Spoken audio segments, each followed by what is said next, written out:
ಹೋಗ್ಲಿ ಬಿಡು. ನಾನು ಅನ್ಕೊಂಡಿದ್ದೆ ಯಾವಾಗ ಬರ್ತೀರ ಬಾಲಚಂದ್ರ ಮಾತಾಡೋ. ನೀನೇ ಮಾತಾಡೋದು ಬಂದು. ಓಹೋ ರಂಗಮ್ಮಜ್ಜಿ, ಅಂತೂ ಇಂತೂ ನೆನ್ಪಾಯ್ತು ನಮ್ಮ ಮನೆ ಒಂದಿದೆ ಅಂತ. ನಾನು ನೋಡ್ತಿದ್ದೆ ಯಾವಾಗ ಬರ್ತೇ ಬರ್ಲಿ ಅಂತ ಸುಮ್ಮನಾಗ್ಬಿಟ್ಟಿದ್ದೆ. ಹಂಗೂ ಬಂದಿಲ್ಲ, ಬಾ ಕೂತ್ಕೋ ಬಾ. ಮತ್ತೆ ಇನ್ನೇನು ಸಮಾಚಾರ ರಂಗಮ್ಮಜ್ಜಿ? ಹೇಳು, ಅಪರೂಪಕ್ಕೆ ಬಂದ್ಬಿಟ್ಟಿದ್ಯಾ? ಅಲ್ಲ ಎಷ್ಟು ವರ್ಷ ಆಗೋಗಿತ್ತು, ಎಲ್ಲ ಹೊಂಟೋಗಿದ್ದೆ, ಏನು ಕತೆ ನಿಂದು? ಅಯ್ಯೋ ನಂಗೆ ಕೆಲಸ ಇದ್ದೇ ಇರುತ್ತಲ್ಲ, ಹಾಗಾಗಿ ಸ್ವಲ್ಪ ಬ್ಯುಸಿ ಆಗಿಬಿಟ್ಟಿದೆ. ಅದೆಲ್ಲ ಇರಲಿ, ಈ ಹುಡುಗಿ ಯಾರು? ರಂಗಮ್ಮಜ್ಜಿಗಾರು ಎಲ್ಲ ಓನರು. ನಾಕಿ ನಿಮ್ಮ ಬಗ್ಗೆ ಎಲ್ಲ ನಾನು ಚೆನ್ನಾಗಿ తెలుసు. ನಮ್ಮ ಅತ್ತಗಾರಂಡಿ ನಂಗೆಲ್ಲ ಹೇಳಿದ್ದಾರೆ. ಕಮಲಾ, ಇದೇನೇ ಇದು? ಈ ಹುಡುಗಿ ಭಾಷೆ ಹೆಂಗಿದೆ? ಅಲ್ಲ ಯಾರು ಈ ಹುಡುಗಿ ಅಂತ ಕೇಳಿದೆ. ಅಯ್ಯೋ ರಂಗಮ್ಮಜ್ಜಿ, ಇವಳು ನನ್ನ ಸೊಸೆ. ಅಂದಂಗೆ ಇವಳು ಆಂಧ್ರ ಹುಡುಗಿ, ಹಾಗಾಗಿ ಕನ್ನಡ ಬರುತ್ತೆ, ಅಷ್ಟೊಂದು ನೀಟಾಗಿ ಬರಲ್ಲ. ಇವಾಗ ಕಲಿಯೋಕ್ಕೆ ಪ್ರಯತ್ನ ಮಾಡ್ತಾವಳೆ. ಹಾಂ ಹೌದು ಅಜ್ಜಿ, ನಾನು ಇವಾಗ ಸ್ವಲ್ಪ ಸ್ವಲ್ಪ ಕಲಿತಾ ಇದ್ದೀನಿ. ನನಗೆ ಪೂರ್ತಿ ಮಾತಾಡೋಕ್ಕೆ ಬರುತ್ತೆ, ನಾನು ಪ್ರಯತ್ನ ಪಡ್ತಾ ಇದ್ದೀನಿ. ಓಹೋ ಆಂಧ್ರ ಪಿಲ್ಲನಾ? ಒಳ್ಳೇದಾಗಲಿ ಬಿಡು, ಕಲ್ತ್ಕೋ ನಿಧಾನ ಕಲ್ತ್ಕೋ, ಏನೂ ಅರ್ಜೆಂಟ್ ಇಲ್ಲ. ಅಂದಂಗೆ ಕಮಲು, ಎಲ್ಲಿ ನಿನ್ನ ಮಕ್ಕಳು ನಿನ್ನ ಗಂಡ ಯಾರು ಕಾಣಿಸ್ತಾ ಇರಲ್ಲ, ಎಲ್ಲ ಎಲ್ಲೋಗಿದ್ದಾರೆ? ಎಲ್ಲ ಇಷ್ಟೊತ್ತಿಗೆ ಇಲ್ಲೇ ಇದ್ರು, ಇವಾಗ ತಾನೇ ಎಲ್ಲ ಒಂದೊಂದು ಕಡೆ ಹೋಗಿದ್ದಾರೆ. ಬರ್ತಾರೆ. ಅಂದಂಗೆ ನಿನ್ನ ಸಮಾಚಾರ ಏನು ಹೇಳು ರಂಗಮ್ಮಜ್ಜಿ? ಹೇಗಿದ್ಯಾ? ಊಟ ತಿಂಡಿ ಎಲ್ಲಿ ಮಾಡ್ಕೊಂಡಿದ್ಯಾ? ಇಷ್ಟು ದಿವಸ ಎಲ್ಲಿದ್ದೆ? ಅಯ್ಯೋ ನಿಮಗೆ ಗೊತ್ತಲ್ಲ, ನಾನು ಒಂದು ಕಡೆ ನಿಂತ್ಕೊಳ್ಳಲ್ಲ, ಆ ಕಡೆಯಿಂದ ಈ ಕಡೆ ಆ ಕಡೆ ತಿರ್ಗಾಡ್ತಿರ್ತೀನಿ. ನನಗೆ ಒಂದೇ ಮನೇನಾ? ನನಗೆ ಹೇಳ್ಕೊಳೋಗ್ತಾನೆ ಯಾರಿದ್ದಾರೆ ಹೇಳು? ನೆಂಟ್ರ ಇಷ್ಟರ ಯಾರೂ ಇಲ್ಲ, ಎಲ್ಲ ನೀವೇ. ಹಾಗಾಗಿ ಹಿಂಗೆ ಸುತ್ತಾಡ್ಕೊಂಡು ಇರ್ತೀನಿ. ಅಂದಂಗೆ ನಿನಗೆ ದಿನಸಿ ತಗೊಬಂದಿದ್ದೀನಿ, ಎತ್ಕೊಂಡು ತಾನೆ ನಿಮ್ಮ ಅಣ್ಣಂಗೆ ಹೇಳಿದ್ದೆ ಅವತ್ತು, ತಗೊಬಂದು ಕೊಟ್ಟನೆ ತಾನೆ? ಹಾಂ ದಿನಸಿ ಎಲ್ಲ ನಾನು ಅವತ್ತೇ ಬಂದಿದೆ. ಅಲ್ಲ ಅದೆಲ್ಲ ಬೇಕಿತ್ತಾ? ಹೇಳಿದ್ರೆ ನೀನು ಕೇಳಲ್ಲ, ಹೋಗ್ಲಿ ಬಿಡು. ರಂಗಮ್ಮಜ್ಜಿ, ಅಂತೂ ಇಂತೂ ಬಂದಿಲ್ಲ ಮದುವೆಗೆ ಮೊದಲೇ ನೀನು? ಅಲ್ಲ ಕಾಣೆ, ಮದುವೆ ಅಂತ ಫಿಕ್ಸ್ ಮಾಡ್ಕೊಂಡ್ಬಿಟ್ಟಿರೋ ಅಣ್ಣ ತಂಗಿ ಇಬ್ಬರು ಸೇರಿಕೊಂಡು. ಬೇರೆ ಬೇಡ ನಿಮಗೆ? ಹೇಳಬೇಕು ಕೇಳಬೇಕು ಏನೂ ಇಲ್ಲ ಅಲ್ಲ? ಮಾಡ್ರಿ. ಅಯ್ಯೋ ಅದಕ್ಕೆ ಹಂಗಂತೀರಾ? ಎಲ್ಲ ಇಷ್ಟಪಟ್ಟು ಆದ್ಮೇಲೆ ತಾನೇ ನಾವು ಮುಂದುವರಿತಾ ಇರೋದು. ಇಷ್ಟಕ್ಕೂ ಈ ಮಾತು ಇವಾಗ ಮುಂದಲ್ವಲ್ಲ, ತುಂಬ ಹಳೆ ವಿಚಾರ ತಾನೇ, ಅದಕ್ಕೆ ಏನು ಎಲ್ರಿಗೂ ಹೇಳೋದು ಅಂತ ನಾವು ನಮ್ಮ ತೀರ್ಮಾನ ತಗೊಂಡ್ಬಿಟ್ಟಿದ್ದೀವಿ. ಅದಕ್ಕೆ ನೀನು ಬೇಜಾರಾಗಿದ್ಯಂತೆ, ನಿಜನಾ? ಅದಕ್ಕೆ ಹೇಳ್ತಾ ಇದ್ರಪ್ಪ. ಓಹೋ ಹಂಗಂದ್ರೆ ಅದಕ್ಕೆ ಅದನ್ನ ಇಬ್ಬರಿಗೂ ಮಾತುಕತೆ ಆಗೋಗಿದೆ. ಹೋಗ್ಲಿ ಬಿಡಿ, ನೀವಿಬ್ರು ಚೆನ್ನಾಗಿದ್ರೆ ಎಲ್ಲ ಸಂಬಂಧಗಳು ಚೆನ್ನಾಗೇ ಇರ್ತದೆ. ಒಟ್ಟಿನಲ್ಲಿ ಎಲ್ಲರೂ ಖುಷಿಯಾಗಿದ್ದರೆ ಸಾಕಮ್ಮ. ನಿಮ್ಮೆಲ್ಲರನ್ನು ಕಣ್ಣು ತುಂಬ ನೋಡಿ ಕಣ್ಣು ಮುಚ್ಕೊತೀನಿ. ನಂಗೆ ತಾನೇ ಇನ್ನೇನಿದೆ? ಸರಿ ಓದೋಗ್ಲಿ ಬಿಡು. ನಾಳೆನೇ ಎಂಗೇಜ್ಮೆಂಟ್ ಮಾಡಬೇಕು ಅಂತ ಮಾತುಕತೆ ಆಗಿದೆ. ನೋಡೋಣ ಏನಾಗುತ್ತೆ ಅಂತ. ಇನ್ನೇನು ನೋಡೋದು ಎಲ್ಲ ಫಿಕ್ಸ್ ಆದಂಗೆ. ನೀನು ಇಲ್ಲೇ ಇರು ರಂಗಮ್ಮಜ್ಜಿ, ಅಲ್ಲಿವರೆಗೂ ಯಾರ ಮನೆಗೆ ಹೋಗ್ಬೇಡ ಅಂತ. ಎಂಗೇಜ್ಮೆಂಟ್ ಎಲ್ಲ ಮುಗಿದ್ಮೇಲೆ ಎಲ್ಲಿಗೆ ಹೋಗಬೇಕು ಅಲ್ಲಿಗೆ ಹೋಗುವಂತೆ. ಆಮೇಲೆ ಒಂದೇ ವಾರ ಮೊದಲು ಟೈಮ್ ಇರೋದು, ನೀನು ಆಮೇಲೆ ನಮ್ಮನೆಯಲ್ಲೇ ಇರಬೇಕು, ಆಯಿತಾ? ಹಾಂ ಹಾಗೆ ಆಗಲಿ, ಹಾಗೆ ಮಾಡ್ತೀನಿ ಬಿಡು. ಅಜ್ಜಿ ಮೀಕೆ ತಿನ್ನೋಕೆ ಏಮನ ತೊಗೊಂಬರ್ತೀನಿ. ಬೇಡಮ್ಮ, ನನಗೇನು ತಿನ್ನೋಕೆ ಬೇಡ. ಅಂದಂಗೆ ನನಗೆ ನೀನು ವಿಷಯ ಗೊತ್ತಾಗಿದ್ರೆ ನಿಂಗೊಂದು ಏನೋ ತೊಗೊಬರ್ತಿದ್ದೆ. ತಪ್ಪು ತಿಳ್ಕೊಂಬೇಡ, ನಾನು ನಿಂಗೆ ಕಾಸು ಕೊಡ್ತೀನಿ. ಆಮೇಲೆ ಹೋಗ್ಬಿಟ್ಟು ನಿನ್ನ ಗಂಡನ ಕರ್ಕೊಂಡು ಒಂದು ಸೀರೆನೋ ಇಲ್ಲ ನೀನು ಡ್ರೆಸ್ ಹಾಕೋದು ಡ್ರೆಸ್ಸು ಏನಾದರೂ ತೊಗೊಬಿಡಮ್ಮ. ಅಯ್ಯೋ ಪರವಾಗಿಲ್ಲ ಬಿಡಿ, ಅವಳಂಗೆಲ್ಲ ಏನು ಅನ್ಕೊಳ್ಳಲ್ಲ.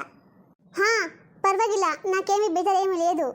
ಅಯ್ಯ ಬಿಡೆ, ನಿನ್ನ ಬೇಜಾರು ಕಟ್ಕೊಂಡು ನನಗೇನಾಗಬೇಕು? ಅದು ನನ್ನ ಕರ್ತವ್ಯ, ಆಯಿತಾ? ನಾನು ಕೊಡ್ತೀನಿ, ನೀನು ತಗೋ ಅಷ್ಟೇ. ಆಯಿತು. ಅರೆ ಅದಕ್ಕೆ ಇದೇನಿದು? ನೀವೇ ಎಂತ ರೆಡಿ ಆಗಿಬಿಟ್ಟಿದ್ದೀರಲ್ಲ? ಅಲ್ಲ ನೀವೇ ಎಷ್ಟು ರೆಡಿ ಆಗಿರ್ಬೇಕಾದ್ರೆ ಇನ್ನೇನು ಅನ್ಸೆ, ಅವಳೇನು ಇಷ್ಟು ರೆಡಿ ಆಗಿರ್ಬೇಡ. ಹಾಂ ಅಯ್ಯೋ ಅದಕ್ಕೆ ನಿಂದೊಳ್ಳೆ, ನಾನು ರೆಡಿ ಆಗಿದ್ದೀನಿ, ಆದರೆ ಅವರಿಬ್ಬರು ಇನ್ನೂ ಎದ್ದಿಲ್ಲ ಗೊತ್ತಾ ನಿಮಗೆ? ನಿಮ್ಗೆ ಹಿಂಗೆಲ್ಲ ಹೇಳ್ಬಾರ್ದು, ಏನು ಮಕ್ಕಳಿಗೆ ಬುದ್ಧಿ ಕಲಿಸಿದ್ರೆ ನಮ್ಮ ಅದಕ್ಕೆ ಅನ್ಕೋತೀಯಾ? ಆದರೆ ಇದೆ ಸತ್ಯ. ಹಾಂ ಇನ್ನೂ ಎದ್ದಿಲ್ವಾ? ಇರಿ ನಾನು ಹೋಗಿ ಎಬ್ಸ್ಕೊಂಡು ಕರ್ಕೊಂಬರ್ತೀನಿ. ಹಾಂ ಎಬ್ಸೂರಂತೆ ಅದಕ್ಕೆ. ಅಂದಂಗೆ ದೇವಸ್ಥಾನದಲ್ಲೆಲ್ಲ ಸಿದ್ಧತೆ ಕರೆಕ್ಟಾಗಿ ಆಗಿದೆಯಾ? ನೀವು ನೋಡ್ಕೊ ಬಂದ ಅಥವಾ ಅಣ್ಣ ಹೋಗಿತ್ತಾ? ಅಯ್ಯೋ ನಿಮ್ಮ ಅಣ್ಣ ಬೆಳಗ್ಗೆಯಿಂದ ಅಲ್ಲೇ ಇದ್ದಾರಮ್ಮ, ಹಾಗಾಗಿ ನಾನೇನು ಹೋಗಿಲ್ಲ. ಇನ್ನೇನೆಲ್ಲ ಹೋಗ್ಬೇಕಲ್ಲ, ಒಟ್ಟು ಹೋಗೋಣ ಬನ್ನಿ. ಹಾಂ ನಮ್ಮ ಯಜಮಾನ್ರು ಅಲ್ಲೇ ಹೋಗಿದ್ದಾರೆ, ಅದಕ್ಕೆ ಇನ್ನೂ ಬಂದಿಲ್ಲ. ಅವರು ಫೋನ್ ಮಾಡಿದ್ರು, ಎಲ್ಲ ತಯಾರಾಗಿದೆ, ಇಲ್ಲಿಯೇ ಬಂದ್ಬಿಡಿ ಅಂತ ಹೇಳಿದ್ದಾರೆ. ಆದರೆ ಮಕ್ಕಳು ನೋಡಬೇಕು. ಅಲ್ಲ ಮಕ್ಕಳು ಅಂತ ಹೇಳ್ತಿಲ್ಲ, ಹಿಂಗೇನೆ ಬೆಳೆಸೋದು? ಅಲ್ಲ ಅದಕ್ಕೆ ಸ್ವಲ್ಪ ಶಿಸ್ತು ಕಲಿಸಿರ್ಬೇಕು. ಹೆಣ್ಮಕ್ಳು ಅಂತ ನಾನು ಇದರಲ್ಲಿ ಹೇಳ್ತಿಲ್ಲ, ಏನೇ ಆದ್ರೂ ಮಕ್ಕಳು ಶಿಸ್ತು ಕಲಿಸಿರ್ಬೇಕು. ಇಷ್ಟೊಂದು ಎದ್ದೇಳಬೇಕು, ಇಷ್ಟು ಗಂಟೆಗೆಲ್ಲ ಕೆಲಸ ಮಾಡಬೇಕು ಅಂತ. ಆದರೆ ನೀವು ಓದೋಗ್ಲಿ ಬಿಡು, ನಮ್ಮ ಮನೆಗೆ ಬರ್ತಾರಲ್ಲ ನಾನೇ ಹೇಳ್ಕೊಡ್ತೀನಿ. ಇವತ್ತು ಯಾಕೋ ನಿಮ್ಮ ಮಕ್ಕಳಿಗೆ ಒಂಥರ ಮಾತಾಡಿದ್ರಲ್ಲ, ಯಾಕೆ? ಏನೋ ನನಗೆ ಹಂಗೆ ಅರ್ಥ ಆಗಿದೆ ಅನ್ಸುತ್ತೆ. ಅವ್ರು ಕರೆಕ್ಟಾಗಿ ಹೇಳಿದ್ರಲ್ಲ, ನಂದೇ ತಪ್ಪು, ಏನು ಮಾಡಲಿ? ನನ್ನ ಮಾತನ್ನ ಯಾರು ತಾನೇ ಕೇಳ್ತಾರೆ? ಎದ್ದೇಳ್ರೆ ಬೇಗ ಅಂದರೆ ಇವ್ರು ಎದ್ದೇಳಲ್ಲ, ಇನ್ನು ಇವ್ರ ಅಪ್ಪನೋ ಹೋಗ್ಲಿ ಬಿಡು ಮಲ್ಕೊಂಡಿಲ್ಲ ಮಕ್ಕಳು ಅಂತಾರೆ. ನಾನು ಯಾರಿಗಂತ ಹೇಳಿ? ತಾನು ಮಾಸ ನೋಡ್ರಮ್ಮ, ಇದು ಸರಿ ಇಲ್ಲ. ಸೂರ್ಯ ಹುಟ್ಟಿದಾದ್ಮೇಲೆ ಕೂಡ ಹೆಣ್ಮಕ್ಳು ಈ ಥರ ಮಲ್ಕೊಂಡಿರೋದು ಒಳ್ಳೇದಲ್ಲ. ಎದ್ದು ಬೇಗ ರೆಡಿಯಾಗಿ. ಮಾಸ ಸ್ವಲ್ಪ ನಿಮಗೆ ಬುದ್ಧಿ ಇರ್ಬೇಕು ತಾನೆ, ಅವಳನ್ನು ಚಿಕ್ಕೊಳ್ಬಿಡು. ಅದು ನೀನು ಸರಿ ಎದ್ದೇಳಿ ಬೇಗ. ಅದಕ್ಕೆ ನಾನು ಹೇಳಿದ್ದೀನಿ, ಅದಂಗೆ ಬೇಗ ಬೇಗ ರೆಡಿ ಮಾಡಿಸ್ಕೊಂಡು ಬಂದ್ಬಿಡಿ ಆಯ್ತಾ? ನಾನು ಹೋಗುತ್ತೀನಿ. ನಮ್ಮ ಮನೇಲಿ ಎಲ್ಲರೂ ಅಲ್ಲೇ ಇದ್ದಾರೆ. ನನ್ನ ಸೊಸೆನೂ ಬೆಳಗ್ಗೆ ಎದ್ದು ಎಲ್ಲ ಕೆಲಸ ಮಾಡಿ ಹೋಗಿದ್ದಾಳೆ. ಇನ್ನು ನಾನು ಹೋಗಿರೋ ಚೆನ್ನಾಗಿರಲ್ಲ. ನಾನು ಹೋಗುತ್ತೀನಿ, ನಿಮ್ಗೆ ಅರ್ಧ ಗಂಟೆ ಟೈಮ್ ಕೊಡ್ತೀನಿ. ನೀವು ಹೆಂಗೂ ರೆಡಿ ಆಗಿದ್ದೀರಲ್ಲ, ನಿಮ್ಮ ಮಕ್ಕಳನ್ನ ರೆಡಿ ಮಾಡ್ಕೊಂಡು ಬನ್ನಿ ಆಯ್ತಾ? ಸರಿ ಅದಕ್ಕೆ. ಹೆಣ್ಮಕ್ಳಿಗೆ ಅದೇನು ಬುದ್ಧಿ ಕಲಿಸಿದಾರೆ ಏನೋ ನಮ್ಮ ಅತ್ತಿಗೆ. ಶಿಸ್ತಿಲ್ಲ ಏನಿಲ್ಲ. ನಮ್ಮ ಮನೆಗೆ ಬಂದಮೇಲೆ ಮೊದಲು ಮಾಸ ರೆಡಿ ಮಾಡಬೇಕು. ಇಲ್ಲಾಂದರೆ ನನ್ನ ದೊಡ್ಡ ಕೂಡ ಹಿಂಗೆ ಹಾಳಾಗ್ಬಿಡ್ತಾಳೆ. ಈಗ ನನ್ನ ಮಕ್ಕಳು ಮಾಡೋ ಕೆಲಸಕ್ಕೆ ನಾನು ಬಸ್ಕೊಳ್ಳೋಂಗಾಯ್ತು ಇವತ್ತು ನಮ್ಮ ಅತ್ತಿಗೆ ಕೈಯಲ್ಲಿ. ಏನಮ್ಮ ನಿನಗೂ ಇವಾಗ ಬೆಳಗಾಯ್ತಾ? ಅಲ್ಲ ಕಂಡ್ರೆ ನಾನು ಎಷ್ಟು ಸರಿ ಹೇಳ್ತೀನಿ ಬೆಳಗ್ಗೆ ಬೇಗ ಎದ್ದೇಳ್ರಿ ಹೆಣ್ಮಕ್ಳು ಅಂತ. ಆದರೆ ನೀವು ನನ್ನ ಮಾತೇ ಕೇಳಲ್ಲ. ಇವತ್ತು ಅದಕ್ಕೆ ಎಷ್ಟು ಬೇಗ ಮಕ್ಕೊಂಡು ಹೋದ್ರು ಗೊತ್ತಾ? ಅವರೆಲ್ಲ ಎದ್ದಿದ್ದಾರೆ ಆಲ್ರೆಡಿ, ದೇವಸ್ಥಾನಕ್ಕೂ ಹೋಗಿದ್ದಾರೆ. ನೀವು ಇನ್ನೂ ಹಿಂಗೆ ಮಲ್ಕೊಂಡಿದ್ರೆ ನಂಗೆ ಸ್ವಲ್ಪ ಆದರೂ ಮಾನ ಮರ್ಯಾದೆ ಇರುತ್ತಾ? ಹೇಳು ಮನಸ, ನೀನು ಹೀಗೆ ಮಾಡ್ತೀಯಲ್ಲಮ್ಮ. ಇವತ್ತ ನಾಳೆ ಮದುವೆಗೆ ಹೋಗೋಳು ನೀನು ಇನ್ನೂ ಬುದ್ಧಿ ಕಲ್ತಿಲ್ಲ ಅಂದರೆ ಹೇಗೆ ಹೇಳು? ಅಮ್ಮ ಅದು ರಾತ್ರಿ ಪೂರ್ತಿ ನಿದ್ರೆ ಬಂದಿತ್ತಿಲ್ಲಮ್ಮ. ಹಾಗಾಗಿ ಬೆಳಗಿನ ಜಾವ ಯಾವಾಗ ನಿದ್ರೆ ಬಂತಂತಾನೆ ಗೊತ್ತಾಗಲಿಲ್ಲ. ಅದಕ್ಕೆ ಮಲ್ಕೊಂಡ್ಬಿಟ್ಟಿದ್ದೆ.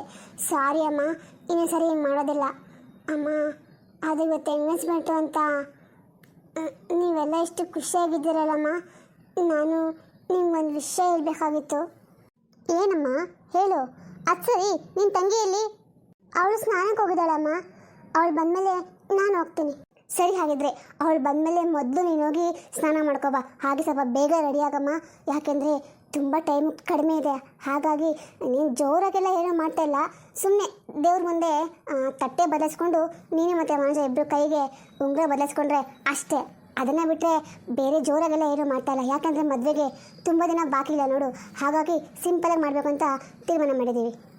ಅಮ್ಮ ಒಂದು ಸರಿ ನಾನು ನಿಮಗೇನೋ ಹೇಳಬೇಕು. ಅದನ್ನು ದಯವಿಟ್ಟು 2 ನಿಮಿಷ ಟೈಮ್ ಕೊಡಮ್ಮ, ನಾನು ಹೇಳ್ತೀನಿ. ಮನಸ ದಯವಿಟ್ಟು ಅರ್ಥ ಮಾಡ್ಕೊಳ್ಳೆ. ಮಾತಾಡೋಕ್ಕೆ ಎಲ್ಲೋಗ್ತೀವಿ ನಾವು? ಎಲ್ಲೂ ಹೋಗಲ್ಲ, ಎಲ್ಲೇ ತಾನೇ ಇರ್ತೀವಿ. ಆಮೇಲೆ ಮಾತಾಡೋಣ. ಮೊದಲು ಈ ಉಂಗುರ ಬದಲಿಸ್ಕೊಳ್ಳೋ ಪದ್ಧತಿ ಎಲ್ಲ ಬೇಗ ಮುಗಿದ್ಬಿಡ್ಲಿ. ಆಮೇಲೆ ಕುತ್ಕೊಂಡು ದಿನ ಪೂರ್ತಿ ನಾವು ಮಾತಾಡೋಣ ಆಯಿತಾ? ಇವಾಗ ದಯವಿಟ್ಟು ತಡ ಮಾಡಬೇಡ, ಬೇಗ ಹೋಗು. ಯಾಕಂದರೆ ಎಲ್ಲರೂ ಹೊರ್ಟೋಗಿದ್ದಾರೆ ಕಣೆ. ನಾವು 3 ಜನ ಅಷ್ಟೇ ಇದ್ದೀವಿ. ಅಯ್ಯೋ ತಟ್ಟೆ ಜೋಸ್ಕೋಬೇಕೀಗ ನಾನು. ನನಗೆ ಎಷ್ಟು ಕೆಲಸ ಇದೆ ಅಂದರೆ ಹೋಗಿ ಬೇಗ. ಛೇ, ನೀವೆಲ್ಲ ಹಿಂಗೆ ಮಾಡ್ತಾಯಿದ್ದೀರ. ನಿಮ್ಗೆ ಹತ್ರ ಯಾವಾಗ ಹೇಳ್ಕೊಂಡ್ಲಿ? ಹಾಂ, ನಾನು ಇದಕ್ಕೆ ಮೊದಲೇ ಹೇಳ್ಕೊಬೇಕಾಗಿತ್ತು. ಆದರೆ ನೀವು ಇಷ್ಟ ಅರ್ಜೆಂಟಾಗೆಲ್ಲ ಮಾಡ್ತಾರೋ ಕಾರಣ ನನಗೆ ಅರ್ಥ ಆಗ್ತಾಯಿಲ್ಲ. ಅಯ್ಯೋ ದೇವರೇ, ಇಲ್ಲಿ ಏನಾಗ್ತಿದೆ ಅಪ್ಪ? ಹೇಗಾದರೂ ಮಾಡಿ ನನ್ನ ಬಾಯಿಂದ ಸತ್ಯ ಬರೋ ಥರ ಮಾಡು ತಂದೆ. ಇಲ್ಲ ಅಂದರೆ ನನ್ನ ಪರಿಸ್ಥಿತಿ ಏನಾಗ್ಬಿಡುತ್ತೋ. ಅಯ್ಯೋ ಭಗವಂತ, ಇವಾಗ ಏನು ಮಾಡಲಿ? ಮಾನಸ, ತನು ಬಂದ್ಲು, ಹೋಗೋ ಸ್ನಾನಕ್ಕೆ. ಹಾಂ ಅಮ್ಮ, ಹೋಗ್ತೀನಿ. ಲೋ ಮನೋಜ, ಸಾಕು ಕಣೋ. ಮಾನಸನ್ನ ಎಷ್ಟು ಅಂತ ನೋಡ್ತೀಯ? ಪಾಪ ಅವಳು ನಾಚ್ಕೊಂಡು ಸುಮ್ಮನೆ ನಿಂತ್ಕೊಂಡಿದ್ದಾಳೆ ಅಂತ ನೋಡಿದ್ದೆ ನೋಟ ಒಂದು. ಸುಮ್ಮನಿರೋಣ, ಹಂಗೆಲ್ಲ ಏನೂ ಇಲ್ಲ. ನಾನೇ ನೋಡಿ ಹೊಸ ನೋಡ್ತಾ ಇದ್ದೀನ, ಹುಡ್ತಾಗಿಂದ ನೋಡ್ತಾನೆ ಇದ್ದೀನಪ್ಪ. ಹ್ಞೂ ಮಾವ, ಹುಡ್ತಾಗಿಂದ ನೋಡೋದು ಬೇರೆ, ಇವತ್ತು ಸ್ಪೆಷಲಾಗಿ ನೋಡ್ತಾ ಇದ್ದೀರಾ. ಮಾವ ಹೇಳಿದ್ದು ಕರೆಕ್ಟ್. ಹೌನಂಡಿ. ಏಮಂಡಿ, ಮೀರು ಕೂಡ ನಾನೇ ಇಲಾಗೆ ಅಲ್ವ ನೋಡಿದ್ದವತ್ತು? ಹಾಂ, ಗುರ್ತು ಮಾಡ್ಕೊಳ್ಳಿ. ಹಾಂ ಸಾಕು ಈಗ ಮೊದಲೇ ಟೈಮ್ ಆಗೋಗಿದೆ. ಮನೋಜ, ನೀನು ಮೊದಲು ಉಂಗುರ ಬದಲಿಸ್ಕೊಂಡ್ರಪ್ಪ. ಇಲ್ಲಾಂದರೆ ಮುಹೂರ್ತ ಮೀಳೋಗ್ಬಿಡುತ್ತೆ. ಅಯ್ಯೋ ಅದಕ್ಕೆ ಉಂಗುರ ಬದಲಿಸ್ಕೊಳ್ಳೋಕ್ಕೂ ಮೊದಲು ಒಂದು ಶಾಸ್ತ್ರ ಇದೆ. ಆ ಶಾಸ್ತ್ರ ಮಾಡೋಕ್ಕೆ ಸೋದರ ಮಾವ ಬೇಕಾಗಿತ್ತು. ಇವಾಗ ಸೋದರ ಮಾವ ಎಲ್ಲಿ ಕರ್ಕೊಬರೋದು ನಾನು? ನನಗಂತೂ ಅಣ್ಣ ತಮ್ಮ ಯಾರೂ ಇಲ್ಲ. ಸೋದರ ಮಾವ ಶಾಸ್ತ್ರನ? ಅದೇನದಕ್ಕೆ ಹೊಸ್ದಾಗಿ ಹೇಳ್ತಾ ಇದ್ದೀರಲ್ಲ? ನಾವೇನು ಮದುವೆ ಮಾಡ್ತಾ ಇದೀವಾ? ಇಲ್ಲ ತಾನೇ? ಎಂಗೇಜ್ಮೆಂಟ್ಗೂ ಶಾಸ್ತ್ರ ಇದೆಯಾ? ಹಾಂ, ಅದಕ್ಕೆ ಶಾಸ್ತ್ರ ಇದೆ. ಯಾಕೆ ನಿಮಗೆ ಗೊತ್ತಿಲ್ವಾ? ಸೋದರ ಮಾವ ಬಂದು ಕೈಗೆ ಬಳೆ ಹಾಕ್ಬೇಕಲ್ಲ, ಆಮೇಲೆ ತಾನೇ ಮದುವೆ ಗಂಡು ಹುಡುಗಿಗೆ ಉಂಗ ತೋರಿಸೋದು. ಏನಪ್ಪ, ನನಗಂತೂ ಈ ಪದ್ಧತಿ ಗೊತ್ತೇ ಇಲ್ಲ, ಈಗಲೇ ಗೊತ್ತಾಗ್ತಾ ಇರೋದು. ಹೌದು, ಅದಕ್ಕೆ ಆ ಶಾಸ್ತ್ರ ಮಾಡಲೇಬೇಕು. ನಮ್ಮನೆ ಕಡೆ ಎಲ್ಲರೂ ಈ ಶಾಸ್ತ್ರ ಮಾಡಿಸ್ಕೊಂಡೇ ಬಂದಿದ್ದೀವಿ. ಇವಾಗ ನನ್ನ ಮಗಳಿಗೆ ಮಾಡಿಲ್ಲ ಅಂದರೆ ಚೆನ್ನಾಗಿರಲ್ಲ. ಅಯ್ಯೋ ಅಮ್ಮ, ಇವಾಗ ಅರ್ಜೆಂಟಾಗಿ ಬೇಕು ಅಂದರೆ ಮಾವ ಎಲ್ಲಿ ಸಿಗ್ತಾರೆ? ಹಾಂ, ಅದೇ ಕಡೆ ನನಗೂ ಅರ್ಥ ಆಗ್ತಾ ಇಲ್ಲ. ಇದು ಒಳ್ಳೆ ಆಯ್ತಲ್ಲ ಬಾವ. ನಾನಿವಾಗ ಒಂದು ಹೇಳ್ತೀನಿ, ಆದರೆ ನೀವು ತಪ್ಪು ತಿಳ್ಕೊಬಾರ್ದು.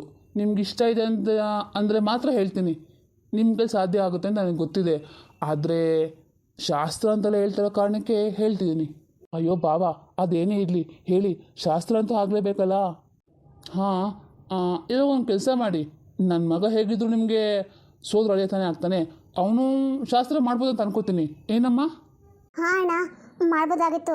ಆದರೆ ಅವನಿಗೆ ಮದುವೆ ಆಗಿದೆಯಲ್ಲ, ಈ ಶಾಸ್ತ್ರನ ಮದುವೆ ಆಗದಿರೋ ಹುಡುಗನೇ ಮಾಡಬೇಕು. ಅದು ಹೌದಾ? ಹಾಗಾದರೆ ಮದುವೆ ಆಗದಿರೋ ಹುಡುಗ ಬೇಕು ಅಂದರೆ ಅವನು ಒಬ್ಬನೇ ಇರೋದು. ಅವನು ನಿಮಗೆ ವರ್ಷನೂ ಆಗ್ತಾನೆ ನೋಡಿ. ಅದು ಯಾರಂದರೆ ಶರತ್. ಅಣ್ಣ, ನೀವು ಏನು ಹೇಳ್ತಾ ಇದ್ದೀರಾ? ಅದು ಶರತ್ತಾ? ಆ ಗೀತಮ್ಮನ ಮೈದ? ಏನು ಬಾವಾ ನೀವು ಹಿಂಗೆ ಹೇಳ್ಬಿಟ್ರಲ್ಲ, ಮೊದಲೇ ನಮಗೂ ಅವ್ರಿಗೂ ಆಗೋದಿಲ್ಲ, ಇವಾಗ ನಾವು ಹೋಗ್ಕಳಿದ್ರೆ ಬರ್ತಾನ? ನೋಡಿ ಬಾವಾ, ನೀವು ಅದ್ರ ಬಗ್ಗೆ ಏನೂ ಚಿಂತೆ ಮಾಡಬೇಡಿ. ನನಗೆ ಶಾಸ್ತ್ರದ ಬಗ್ಗೆ ಮೊದಲೇ ಗೊತ್ತಿತ್ತು, ಹಾಗಾಗಿ ನಾನು ಹುಡುಗನ್ನ ಕರ್ಕೊಂಡೇ ಬಂದಿದ್ದೀನಿ. ಅಯ್ಯೋ, ಇದೇನಿದು? ಇದೇನಾಗ್ತಾ ಇದೆ? ಓಹೋ, ಹಾಗಾದ್ರೆ ರೆಡಿ ಬೆಡ್ ಮಾವ ಸಿಕ್ಬಿಟ್ರು ನಮಗೆ. ಶರತ್, ನಾನು ಹಿಂಗೆ ಹೇಳಿದ್ನಲ್ಲಪ್ಪ, ಆ ಶಾಸ್ತ್ರ ಮಾಡೋಕ್ಕೆ ನೋಡು ಕೊನೆಗೂ ನೀನೇ ಸಿಕ್ಬಿಟ್ಟೆ. ದೊಡ್ಡಪ್ಪ, ನೀವು ಹೇಳಿದ್ಮೇಲೆ ನಾನು ಬರ್ದೇ ಇರ್ತೀನಾ? ಹಾಂ, ಹೌದಪ್ಪ, ನನಗೆ ಗೊತ್ತು ನನಗೆ ನನ್ನ ಮಾತಿಗೆ ಎಷ್ಟು ಬೆಲೆ ಕೊಡ್ತೀಯ ನೀನು ಅಂತ. ಅದಕ್ಕೆ ನಾನು ಹಿಂಗೆ ಹೇಳಿ ಕಳಿಸಿದ್ದು. ನನ್ನ ಮಾತಿಗೆ ಬೆಲೆ ಕೊಟ್ಟು ಕೊನೆಗೂ ಬಂದಿಲ್ಲಪ್ಪ. ನಿನಗೆ ಒಳ್ಳೆ ಮನಸ್ಸಿದೆ ಕಣೋ. ನಿನಗೆ ಆ ದೇವರು ಒಳ್ಳೇದು ಮಾಡೇ ಮಾಡ್ತಾನೆ, ಆಯಿತಾ? ನೋಡು, ಈಗ ಮನಸ್ಸಿಗೆ ನಿನ್ನ ಕೈಯಾದ ಬಳೆ ತೊಳಸು, ಆಯಿತಾ? ಆಯಿತು ಮಾವ. ಅದು ರಾಮೇಗೌಡ್ರೆ, ನಿಮಗೇನು ಅಭ್ಯಂತರ ಇಲ್ಲ ಅಂದರೆ ನಾನು ಶಾಸ್ತ್ರ ಮಾಡ್ಬೋದಾ? ನೋಡಪ್ಪ ಶರತ್ತು, ನನಗೆ ಆಗಲಿ ನಿಮ್ಮ ಮನೆಯ ಮೇಲೆ ಯಾವ ದ್ವೇಷ ಏನೂ ಇಲ್ಲ. ಆದರೆ ನಿಮ್ಮ ಅತ್ತಿಗೆನೇ ಸುಮ್ಮನೆ ಆವಾಗಿಂದು ಇವಾಗಿನ ತನಕ ದ್ವೇಷ ಕಾಡ್ತಾನೆ ಇದ್ದಾಳೆ. ಅದಕ್ಕೆ ಕಾರಣ ಏನಂತ ನನಗೆ ನಿಜವಾಗ್ಲೂ ಇದುವರೆಗೂ ಗೊತ್ತಿಲ್ಲ. ಹಾಗಾಗಿ ನಿಮಗೆ ಗೊತ್ತಿರಬೇಕಲ್ಲ, ನಾನು ಯಾವತ್ತಾದರೂ ನಿಮ್ಮ ಮನೆಗೆ ಬಂದಿದ್ದೀನಾ? ನಿಮ್ಮ ಬಗ್ಗೆ ಕೆಟ್ಟದಾಗ ಮಾತಾಡಿದ್ದೀನಾ? ಇಲ್ಲ ತಾನೇ? ನಿಮ್ಮ ಅಣ್ಣನೂ ಅಷ್ಟೇ ಅಂದರೆ ಚೆನ್ನಾಗೇ ಇದ್ದಾನೆ. ಆದರೆ ನಿಮ್ಮ ಅತ್ತಿಗೆ ಒಬ್ಬೇ ತೊಂದರೆ. ಹೋಗ್ಲಿ ಬಿಡಿ, ಅದೆಲ್ಲ ಆಗಿದ್ದಾಗೋಯ್ತು. ಇವಾಗ ಆಯ್ತಪ್ಪ, ಬಾ. ಶಾಸ್ತ್ರ ಮಾಡೋಕ್ಕೆ ಆ ದೇವ್ರು ನಿನ್ನ ಮೆಸೆ ಬರೆದರೆ ಏನು ಮಾಡೋಕ್ಕಾಗುತ್ತೆ? ತಪ್ಸಕ್ಕಂತೂ ಆಗೋದಿಲ್ಲ, ಬಾ. ಶರತ್, ನಾನಂತೂ ನಿನ್ನ ಎಂಗೇಜ್ಮೆಂಟ್ಗೆ ಕರೆಯೋಕ್ಕಾಗಿಲ್ಲ ಅಂತ ನೀನೇ ಬಂದ್ಬಿಟ್ಯಾ? ಹೋಗಲಿ ಬಿಡು, ಬಾ. ಅರೆ ಅಕ್ಕ, ಸ್ವಲ್ಪ ನಗೆ. ಅದ್ಯಾಕೆ ಮುಖ ಉಮ್ಮಂತ ಇಟ್ಕೊಂಡಿದ್ಯಾ? ಇವತ್ತು ಎಂಗೇಜ್ಮೆಂಟು, ಸ್ವಲ್ಪ ಸ್ಮೈಲ್ ಮಾಡು. ಹೌದು ಮನಸ, ನೀವು ನಕ್ಕರೆ ಚಂದ, ನಗಿ. ಮಾನ್ಸ, ಶರತ್ ಕೈಗೆ ನಿನ್ನ ಕೈ ಕೊಡಮ್ಮ. ಅವ್ನು ಬಳೆ ತೋರಿಸಿದಾದ್ಮೇಲೆ ಮನೋಜ್ ನಿನ್ನ ಕೈಗೆ ಉಂಗುರ ಹಾಕ್ತಾನೆ. ಸರಿಮ್ಮ. ತಗೋ ಮನೋಜ್, ನನ್ನ ಕೈಗೆ ಬಳೆ ತೋರಿಸು. ನಿಶ್ಚಿತಾರ್ಥವೆಲ್ಲ ಮುಗಿದ ನಂತರ